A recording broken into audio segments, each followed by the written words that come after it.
સુરતમાં આગામી વર્ષ 2024 માટે સુરત જિલ્લા વકીલ મંડળના પ્રમુખ અને નાયબ વડા સહિત 5 હોદ્દા અને 11 કારોબારી સભ્યોની પસંદગી માટે શુક્રવારે ચૂંટણી યોજાઈ હતી।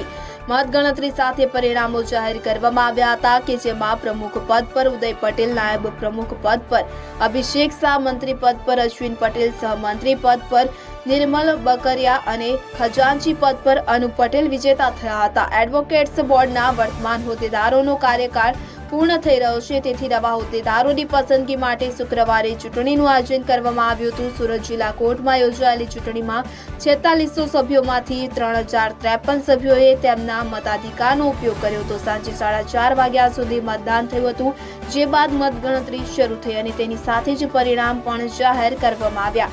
કોર્ટ પરિસરમાં સવારથી જ ચૂંટણીનો માહોલ ચરમસીમાએ હતો। પરિણામ જાહેર થયા બાદ વિજેતા ઉમેદવારોના સમર્થકોએ ઢોલના તાલે ડાન્સ કરી ઉજવણી કરી હતી। Reporter Sunil Kanjawala, SGI news, Surat.